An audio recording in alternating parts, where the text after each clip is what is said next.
What's up, everybody? It's Aetan from the Can-Am Fantasy Football Podcast. Here talking some fantasy football with you. I got two-time champ Tyler Ram with me. Hey, Tyler, how's it going? It's going okay. I barely survived this past weekend with all the injuries, but I feel like I'm not as scathed as most people are right now. So I'm feeling okay. I feel like I'm feeling better than others, and looking forward to having a healthy roster soon, hopefully. But yeah, with all these guys out that we're about to talk about, it's going to be a while before that happens. Yeah, unfortunately, we're doing part two because there's so many injuries. We're doing our second part of injuries that have happened for the first 2 weeks. But before we do that, I just want to remind you all about our drive for 500. Join us in our drive for 500 subscribers, and you could win a signed Amari Cooper jersey. Are you new to the channel? Give us a like, subscribe, and click the notify bell. It helps a ton for a new channel like ours. We're going to have a random draw for a signed Amari Cooper jersey shipped anywhere in North America. So go ahead, click subscribe, and thank you for watching the Can-Am Fantasy Football Podcast. All right, everyone. So we're back, and we're here to talk about some devastating injuries to your team, my team, everyone's team. It feels like Oprah handing out injuries. You get an injury, you get an injury, you get an injury. So we're going to jump into the crucial injuries that have happened to the tight end position and the wide receiver position. We're going to start it off with none other than, who should we start with, Tyler? Well, unfortunately, we're going to talk about a guy who's done for the season, and that is Courtland Sutton, wide receiver for the Denver Broncos. It's really a shame because this guy had such a great rookie season last year. A lot of us thought he could have been an even bigger breakout this year. But unfortunately, the term the team used was he wrecked his knee. So we don't even know exactly what the details of the injury is right now. But all we know is that it's bad enough that he's gone for the season. And I do feel bad for the kid because I think this kid will be a star in the league still. I think he can come back from this. So as far as my recommendation for him goes, if you're in a dynasty league, you absolutely keep him on your team. If you have a lot of keepers on your team or in your league, throw them in your IR or maybe even keep them on your bench. If you're a shallow keeper league, unfortunately, you might have to cut him, and it's too bad because this guy will be a top pick going forward in years to come because he's a young kid and he's got a bright future ahead of him. So we do really wish him the best in his recovery. As far as the Denver Broncos go, this does open up a huge opportunity for the rookie wide receiver Jerry Jeudy. He is still available in about 30% of leagues, and I think he is someone you want to target if you're looking for a wide receiver. He has four receptions in each of his last two games, which is not going to light the world on fire, but the targets are there. There are 7 and 8 targets in both of those games, and that's only going to go up with Sutton out. And I'm thinking if he is available in your league, absolutely pick him up. You might not want to start him next week, but maybe look to the future, see how he does. I believe they play Tampa Bay next week. Aetan, if you had Jerry Jeudy on your team, would you start him next week? Oh, it's a tough one. That's a real tough one. He's right on that edge. I mean, it depends on how many players you had to go down this week because unfortunately there was, significant injuries all throughout the board. If you're in a 2-flex league, like one of the pools I'm in, I would definitely be playing him. A single flex league, if I'd suffered a couple injuries, I think Tampa's not the worst matchup because Tampa seems to be clicking on quite a bit of cylinders with Tom Brady there offensively. So I think that the game's going to get to be decently scored. I think the Denver Broncos won't be able to just eat the clock on the ground. So I think they will have to air it out. And the Tampa Bay's front seven is very, very lethal. They're very good at stopping the run. They were one of the best teams last year at stopping the run. So I think they will have to air the ball out quite a bit in this game. And I think there's opportunity for Jerry Jeudy to actually have a significant impact. But you are gambling if you put him in. but that's the whole point of fantasy football. I think he's a worth gamble this week, to be honest. Yeah, I'm gonna. absolutely. Yeah, one other name. Okay, One other name I you- want to mention Mhm. is someone to keep an eye on, but don't be picking him up right now. Is KJ Handler, also wide receiver of Denver. You probably don't know his name. Most people don't. He's only rostered in 1% of leagues right now, but he is a slot receiver, and he's looking to get more targets. He already had 7 targets last game. That was his first game this season. He didn't play week 1, but he is someone to monitor. So keep that name in mind, KJ Handler. He's not someone to target this week, but if he goes off next week, he could be one of the main guys we're talking about on the waiver wire show for following week 3. Yeah, I would agree. That's actually a really good input with the seven targets. I mean, there's a lot of opportunity there with Sutton going out. And just to touch on Sutton, I agree with what Tyler said. This guy is a very dynamic player. He did a lot with very little last year. He single-handedly carried that team's offense, it felt like. So if you are in a deep keeper pool and someone does drop him, I would suggest grabbing him for next year. Or if your team's keepers aren't looking good, maybe just grab him at the end of the season if he's still on the waivers and make your decision during keeper deadline next year. But moving on, I'm going to go to an easy receiver here who missed last week, and that's Chris Godwin. Chris Godwin missed with a concussion. It kind of sounded like there was potential that he might actually play in this game, but they pulled him out for safety precautions near kickoff the day before. It sounds like he's going to be back next week. He's cleared concussion protocol as of today. So expect to see him back at practices. And if he suits up at any of the practices, full steam ahead, put this guy comfortably in your lineup. Is this the end of the Miller time in Tampa? If you rostered Miller, are you getting rid of him right now? Well, I could tell you right now, I did not roster Miller in any of my leagues. So if I were to have him, yes, absolutely get rid of this guy. I was never a fan of him either. As far as Tampa Bay goes, Godwin and Evans are raw talents that elevate the quarterback they're playing. Obviously, we all know Tom Brady is a legendary first ballot Hall of Famer. Some might even say a GOAT. Our friend Devin would obviously say that. But Tom Brady at this point in his career is not going to elevate a player who can't elevate themselves. So Miller was never on my radar to begin with, and I think he showed on last week that he was not worthy of keeping on a team right now. All right, so moving on, we're going to talk about someone we should be excited about. Kenny Golladay is looking like he's probably going to be back, play his first game of the 2020 season. He was battling a hamstring injury. He was actually questionable and iffy the last 2 games. We thought he might get in there. He didn't, but now it's looking like he's very likely to play against Arizona in week 3. So if you have Kenny Golladay in your lineups, be excited. You finally have someone to fire up in your roster. This guy should be in your wide receiver 1 slot or wide receiver 2 if you have another elite player.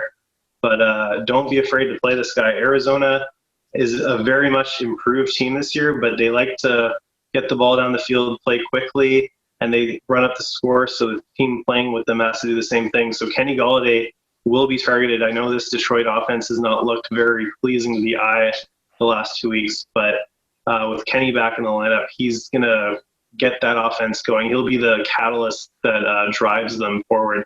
So Golladay owners, get him in there. Worst case scenario, if he's out, check Sunday, just make sure he's active. But I'm very confident he'll be there in your starting spot. One guy who will be affected majorly by Golladay is Marvin Jones. Now, Aetan, do you think Marvin Jones will be a positive? Would Golladay be a positive effect on Marvin Jones or a negative one for you? Yeah, so as of right now, I mean, I've been pretty high on Marvin Jones throughout the whole offseason because I cited his consistency, his ability to have big plays. Well, that just doesn't seem to exist without Golladay on the field. I think when he's the only option there, the teams tend to focus him with their top corners and their top safeties, and he just doesn't seem to be the player that's able to elevate his game to beat those players. So I think his value actually goes up tenfold from this. This whole offense has looked very stagnant. They've looked a little off. They played some pretty tough teams with getting absolutely blown out in one of those games against the Packers. It's been a rough go for them.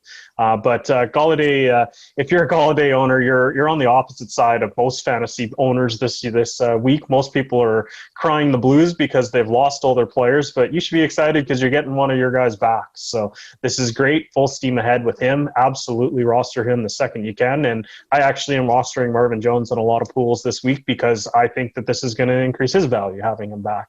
I think it's great to get the depth that they desperately need, and hopefully it translates to all assets of that offense because they definitely need some insurgents in there because they've been a little stagnant for sure to start the season. Moving on to our next guy here, another young and up-and-coming superstar receiver that went down, unfortunately, is A.J. Brown with the Tennessee Titans. He just absolutely took the league by storm for the last 10 games of last year, and he started looking pretty good so far this year, but he went down last game with a knee injury. As of right now, we have not gotten an update whether or not he'll be available for week 3, but if I was a betting man, it kind of sounds like he's not going to be ready to go. If that's the case, they're going to be looking to Davis to continue what he's doing. He's done back-to-back games of 100 yards. Is this sustainable? Are we finally going to see Corey Davis emerge into this first-round pick that everyone's been hyping up and talking about for 4 years straight? Tyler, are you going to go and get Davis? You know what? I'm not gonna rain on your parade. I do think Davis is absolutely should be rostered in every league right now. You can't deny those 100-yard games. Like he's proven he's got the talent for it. And Tannehill is looking better than he's ever looked. Like we saw him make this huge leap last year. I think he's making a second leap. He's going Super Saiyan 2 this year. So I think Davis can absolutely take advantage. Now, it's just so hard because we've been so disappointed by Davis before. So, while I do think he should be rostered, do you start him? I don't know. If you have a lot of these injured players we're talking about today, yeah, okay, throw him in there. But if you have other options that you can rely on, I would say go with the other options, but keep him on your bench. If he goes off again, then you're golden. Then you're set to start him in week 4. Someone that is probably going to take advantage of the situation even more than Davis is our favorite tight end, Jonnu Smith. For those of you that saw the tight end show, you're wondering why he snuck into our top 10. And it looks like we're all looking like geniuses right now because this guy has been a monster so far. Yeah. Touchdowns, over 100 yards for a tight end. I mean, that you can't ask for much more. And Mr. Yards after the catch is looking really good right now. So Jonnu Smith should be rostered already, but if he's available, go after him. And if you're in a split tight end situation, he could be your guy in that split for sure. Moving on to the next unfortunate injury, we're going to talk about one of the elite wide receivers in the league, Davante Adams. Now, he did not leave the game. He got injured early, and then he came back, and then he had to leave again. It was his hamstring that finally got him out of the game, although he did stay on the sideline, so it wasn't serious enough for him to go to the back. He is questionable right now this week. Adams owners, you just got to keep an eye on the practices, keep an eye on the updates. If he's active, you absolutely put him in your roster because he's an elite talent. I know week 2 was disappointing, but like I said, he was fighting through those injuries during the game. If they activate him, it's because he's healthy and good to go. So don't be worried. If he's active, you don't have to be worried about putting him in your roster. He should be the normal Davante Adams with the normal workload we're used to seeing. If, however, he is out, all of a sudden 2 fringe players that we are always afraid of become very relevant, and that's Lazard and MVS, Vontaze Scott. I don't even know what MVS stands for, to be honest. We all know him as MVS. So yeah. Lazard is rostered in 47% of leagues. MVS is in 36. Each of them have had a touchdown this season. MVS has had a few more yards and a few more targets. So far this season, he's been a little bit more productive. Aetan, between Lazard and MVS, which one of these guys would you be looking at right now? Man, both of them are kind of scary options. I mean, you got to take one of them. If Adams is out, you got to take one or both if you can, and hope one of them excels. But we saw what this offense looked like without Adams last year, and they would win games, but it was on the back of Aaron Jones. So I think you're going to see that again. If Adams misses anything, I think this Randy's been tooting the Aaron Rodgers revenge tour all year, but the revenge tour is going to come up very short fantasy wise if Adams is not there. I mean, this team's inability to throw the ball to anyone except for Adams is such a glaring mistake that they could have tried to address in the draft, but instead they absolutely butchered their draft by taking a quarterback and a running back, the two strongest positions they had. I mean, it's honestly the same thing as last year, and it's very puzzling why they're in this position to begin with. But if you are going to roster one of these two, I guess flip a coin and I'll say Lazard, but I'm not comfortable with him, and I'm not comfortable playing him. I'm a lot more comfortable when I see Adams in there, and these guys are able to get secondary looks. They're a lot better in those stances. But this team, I mean, I feel really bad for Green Bay Packer fans, seeing how good their start was and how good Aaron Jones is. It's just absolute shame the management did what they did to this team during the offseason. But anyways, we're going to move on to another team that we can talk about disgusting off seasons and disgusting looking teams, and that's Crowder from the Jets. Crowder ended up missing this game on the weekend. He could be back week 3. We haven't really heard any update whether or not he's going to miss or not. He missed last week with a hamstring injury, but if Crowder misses, I don't think there's anyone that I feel comfortable putting on my team from the Jets secondary. What about you, Tyler? Are you gonna look to the waiver wire for any Jets receivers beside Crowder? I'll just keep this short. No. That's the right answer. No. Yeah. Okay. So why don't we stick to the Meadowlands right now? Looks like Sterling Shepard is battling a toe injury. Word is it's possible it could be actually the dreaded turf toe. If that is turf toe, we could be looking at 3 to 4 weeks with him. If it's just a regular toe injury, he could potentially play week 3. Honestly, I had Sterling Shepard PPR. I dropped him for defense this week. I'm not too excited. I was big on him during draft season. I thought he was going to be the guy. Cut. Oh, sorry. Let's just redo the sequence for the Shepard. You froze up pretty good there. Oh, was I freezing? Oh, sorry. Yeah. Okay. So, am I okay now? Yeah, you seem fine now. It was just like you had like a 3-second lag there, but you've been fine the whole time. So I guess we'll just restart with was it Golden Tate that you were talking about? Oh, it's Sterling Shepard. Sterling Shepard, yeah. Okay, so I'll just I forget. So you ended off in the Jets, and then I did the transition about going into the. Okay, yeah. So I'll just start talking about the. I think we just basically started it with like, would you roster anyone from the Jets? No. And then that was there was kind of like a dead air there, so you can totally jump in and start the new sequence on Shepard. There was no lead in. Okay, all right. I'll just do a lead in for it then. Okay, and here we go. All right. Well, sticking with the Meadowlands in the New York area, we'll talk about the Giants now. Sterling Shepard, he injured his toe. We think it might be the dreaded turf toe injury. If that's the case, he's looking at 2 to 4 weeks. There is a chance it could be a regular toe injury, in which case it could be just a Q tag, a questionable tag, and he could potentially play week 3. Realistically, I'm not too excited about Sterling Shepard. I did drop him in a league already before his toe injury, and it's just because he's not getting the looks I thought he would.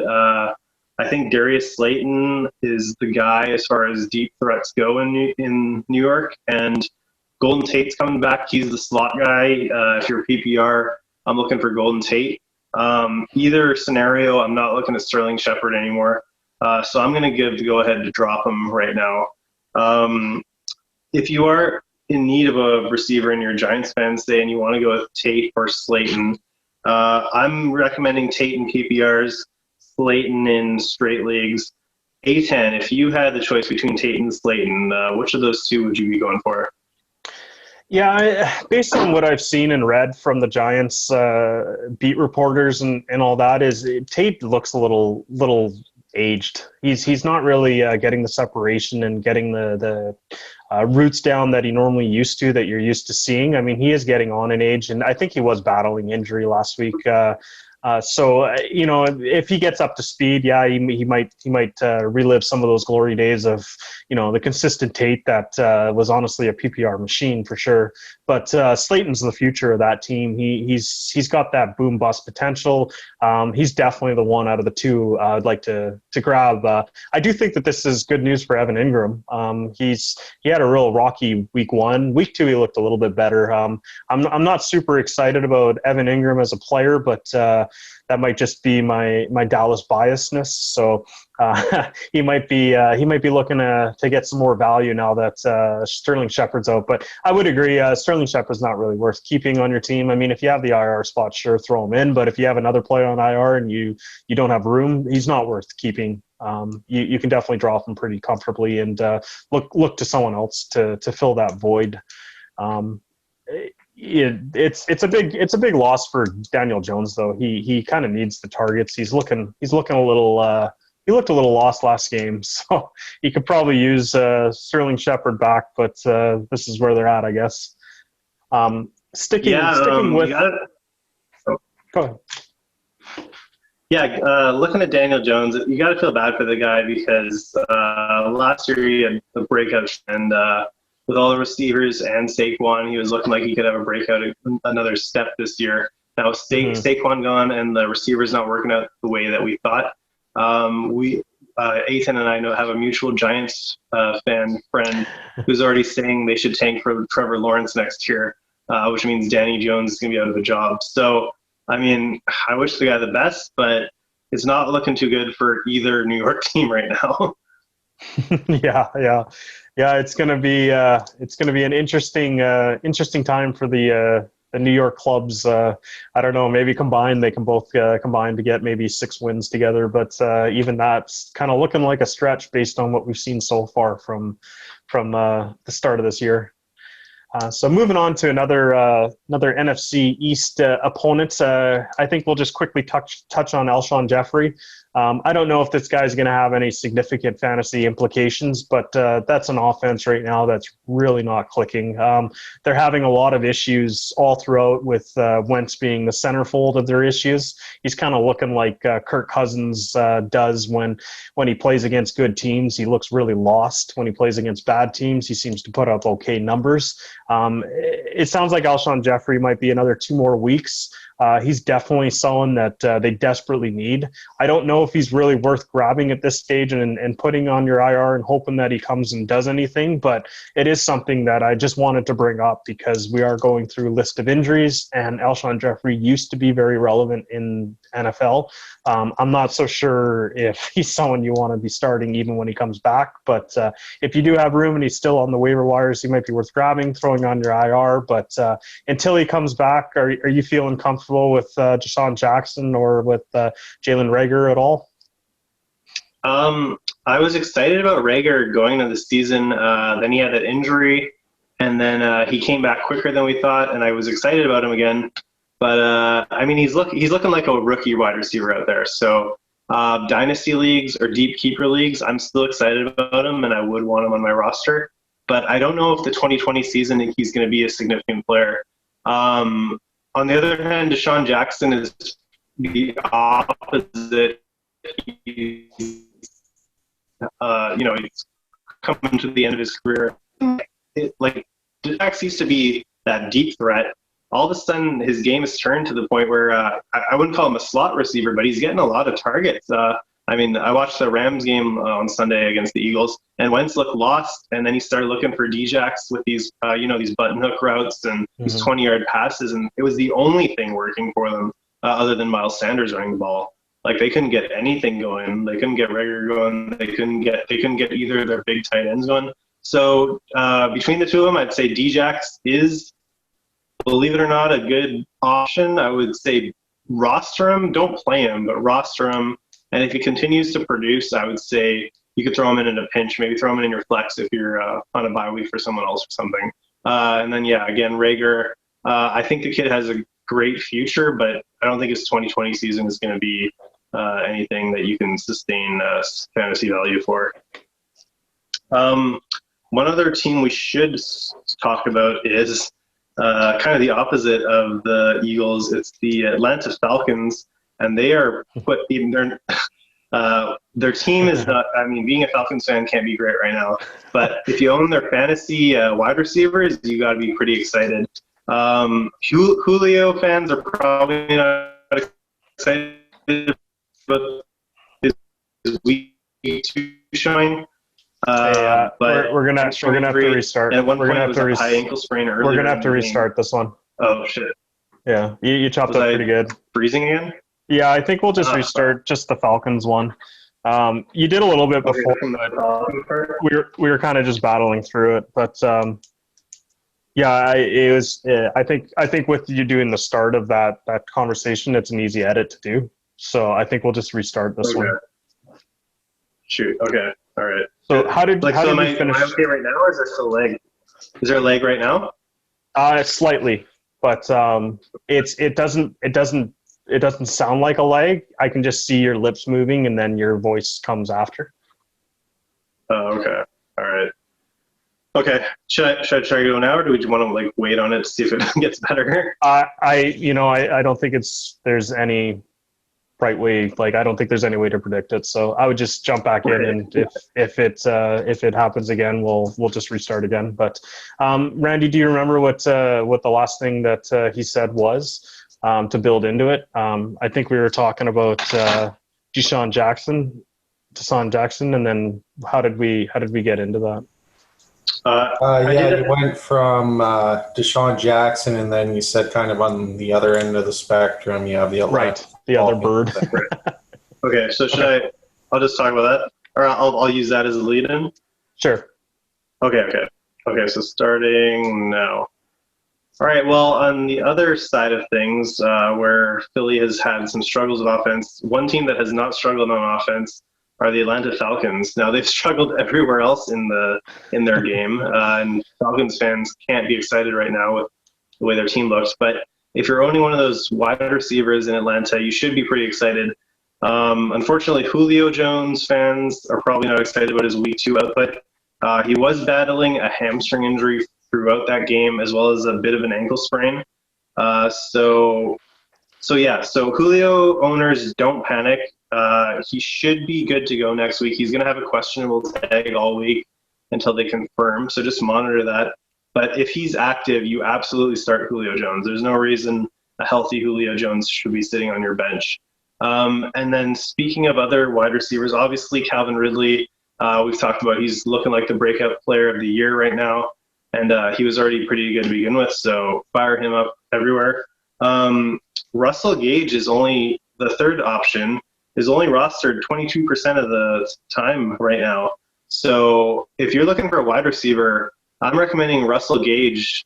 Pick him up anywhere you can, because he's looking like he can be just as good as, not as good as a player, but he can put up the same numbers as Julio and Calvin Ridley on any given week. This guy's gotten 21 targets over 2 games. He's put up 160 yards, and he's gotten a touch. He got in the end zone last week. So I don't know why he's not rostered right now, because this guy's putting up better numbers than a lot of people's starting wide receivers right now. So go out and get him if you can. And this guy's the wide receiver 14 in PPR leagues, or half PPR leagues. So yeah, go get him. Aetan, are you going after Russell Gage? Yeah, and here's the thing. He should have had a 42-yard touchdown throw. He absolutely aired the ball out to Julio Jones, and if Julio was not dealing with that hamstring injury, he kind of T-Rexed the ball, which is very unlike Julio. I think his hamstring kind of hurt him, and I think he underestimated his speed, and he didn't extend his hands out and catch the ball.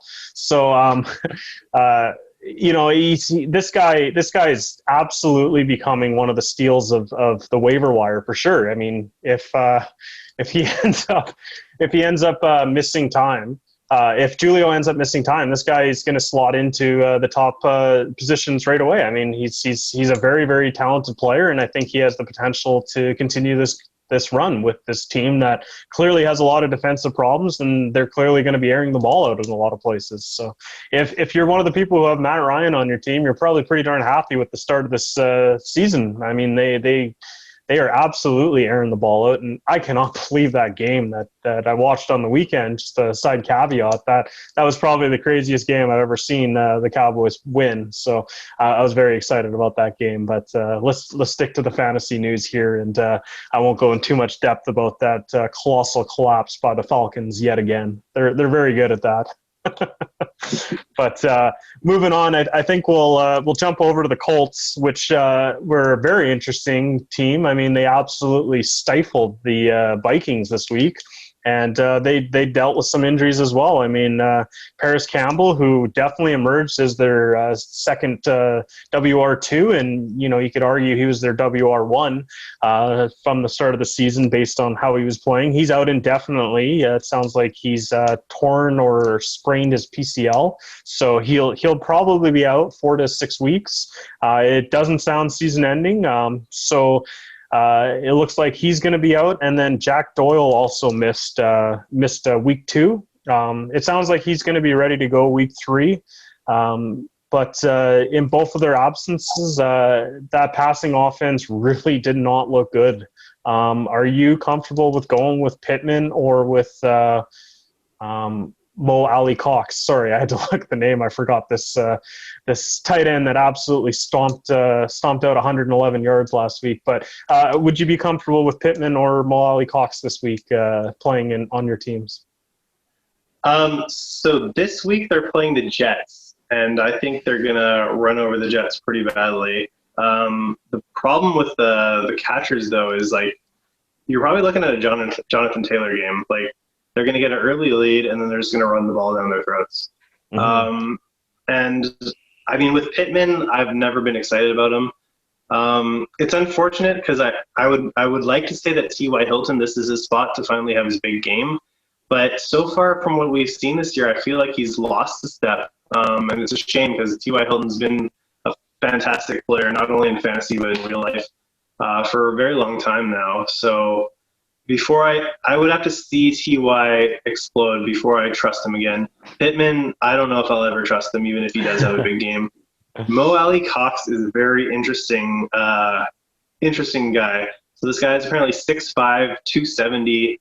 He's basically LeBron James out there. Like he's taller and wider than everyone else out there. So if you're throwing up a jump ball in the end zone, it's kind of like back in Jimmy Graham when he played for the Saints, or even Gronk in his prime. Like he's one of those type of guys that's just going to go up and out-muscle a guy for the ball.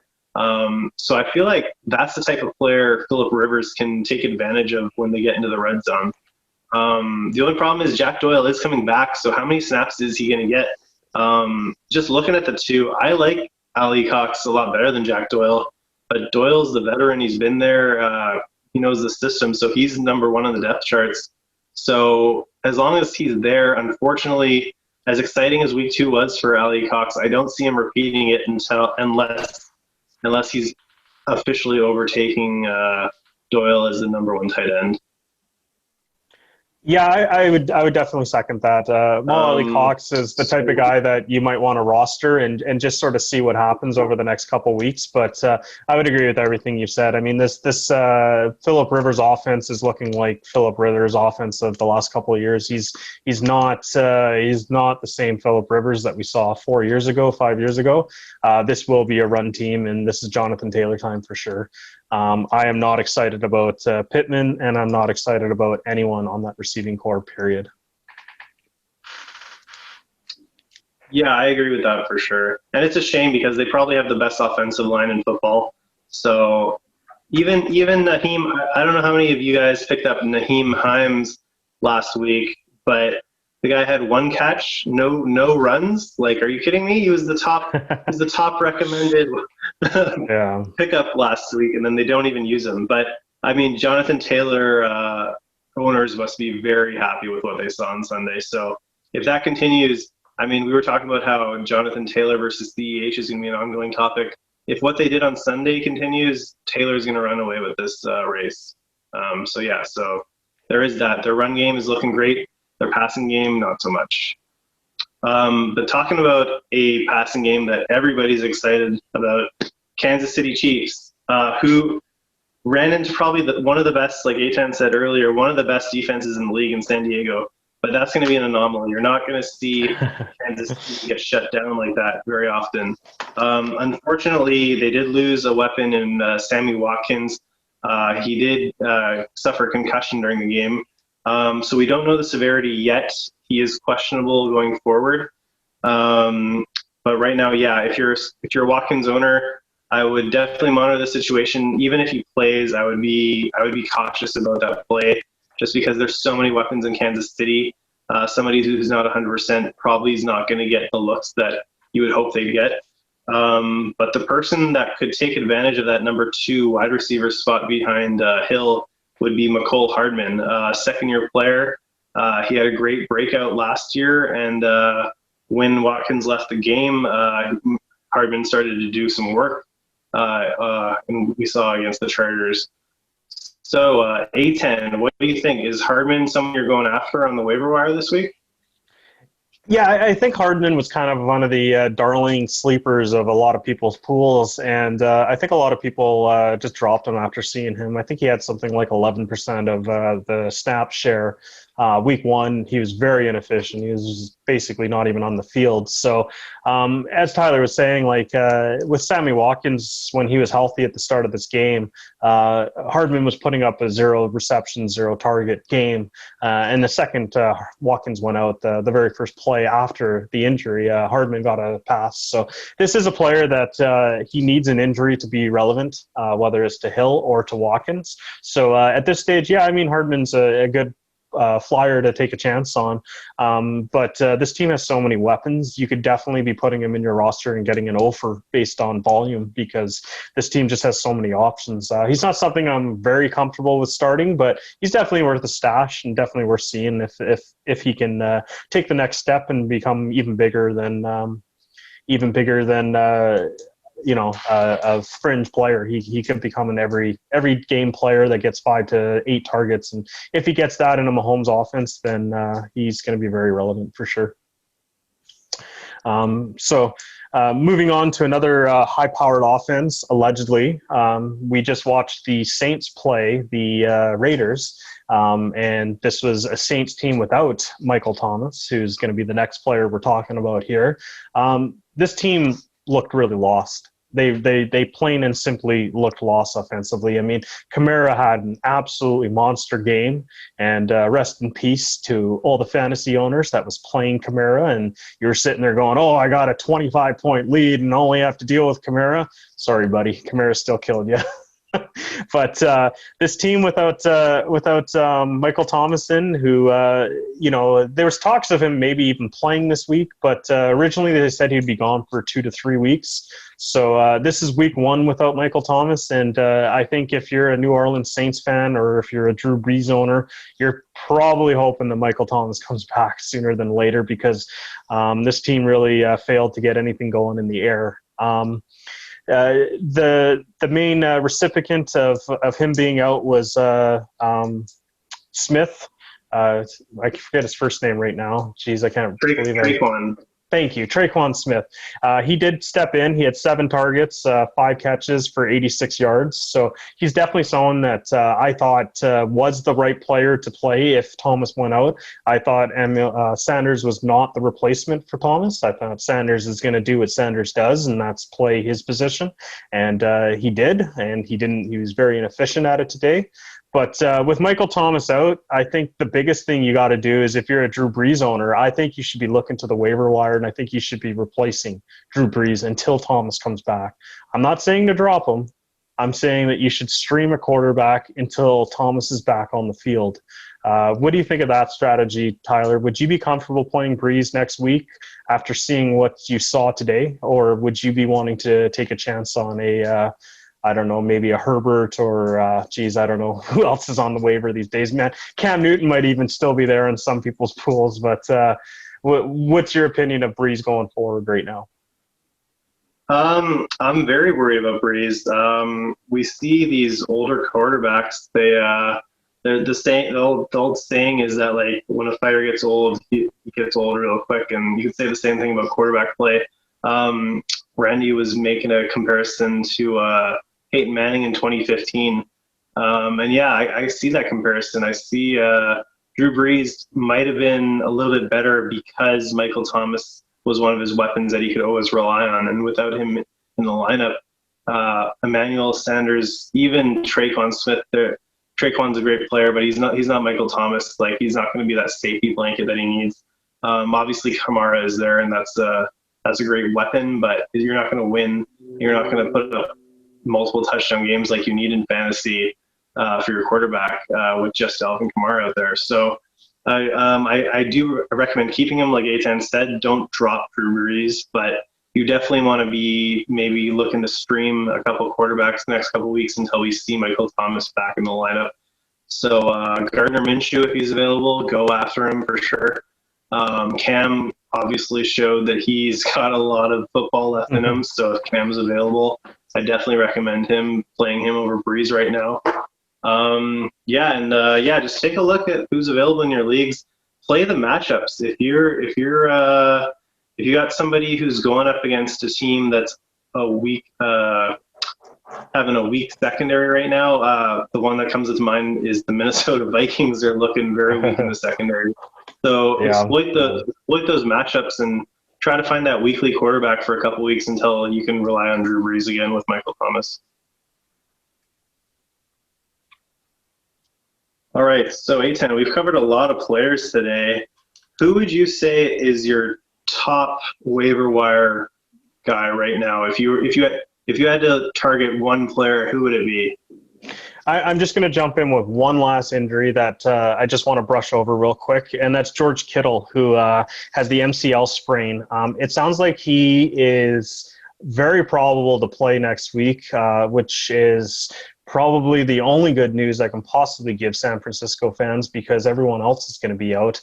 If this guy is healthy, I don't care who's throwing the ball. You put him in immediately. This guy is going to eat as many targets as he can possibly eat, and I don't care who's throwing the ball, whether it's Mullins or whether it's Jimmy G. You got to play Kittle if he's ready to go. But going to Tyler's question there, who's the top waiver pick? I think I might be going for Corey Davis from I'm drawing a blank right. Not the Titans. Not the Titans. The Panthers. Oh, Mike Davis. Yeah, oops. Sorry, I'm just throwing everything around now. I think I'd be targeting Mike Davis from there, and I think he's the guy that can come in here. He's going to get a bell cow role. He's going to be able to potentially get, if he gets you 5 to 6 catches, and he also runs the ball 15 times a game, I think he's very capable of giving you a running back 3 floor and upside of running back 2 if he gets a touchdown. If he gets 2 touchdowns, he might even only be looking at an RB1 for that week. But I think he's probably my number one guy.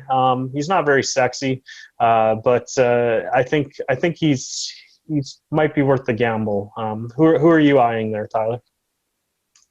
I definitely like your Mike Davis pick. The drawback would be he's only going to be valuable while CMC is out. So you're only looking at he's a great option for the next 4 to 6 weeks for sure. But then he's probably droppable after that. Somebody I'm eyeing that could be a great player for the rest of the season is Russell Gage. Spoke about him earlier, but like we said, this Atlanta offense is killer, but their defense and their decision making is terrible. So they're going to be playing high scoring games all year. They're going to feed all 3 of those wideouts, and there are going to be games where Russell Gage gets more points than Julio, like he did last weekend, and there's going to be games where he's going to catch Calvin Ridley.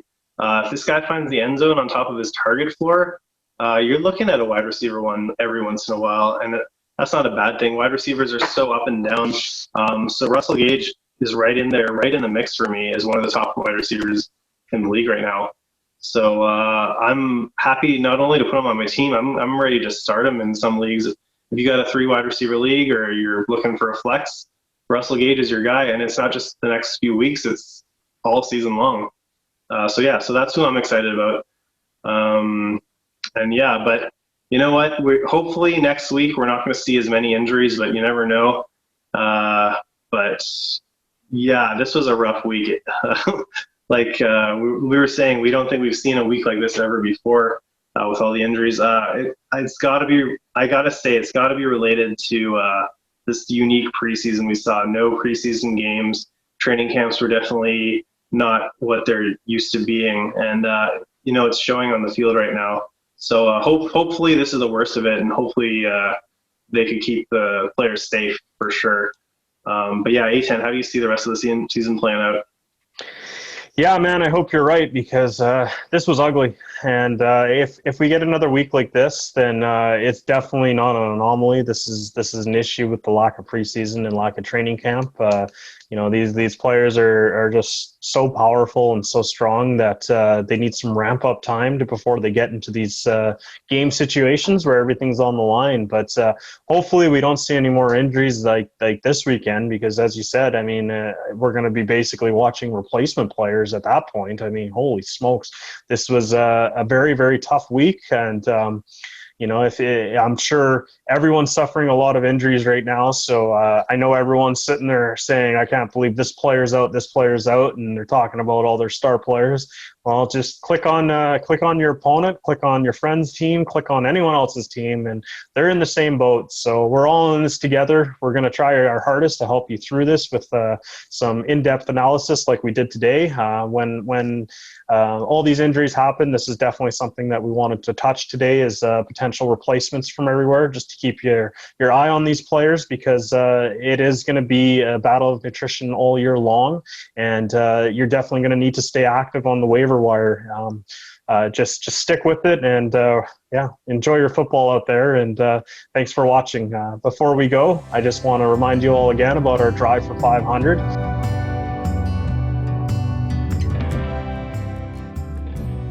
Join us in our drive for 500 subscribers, and you could win a signed Amari Cooper jersey.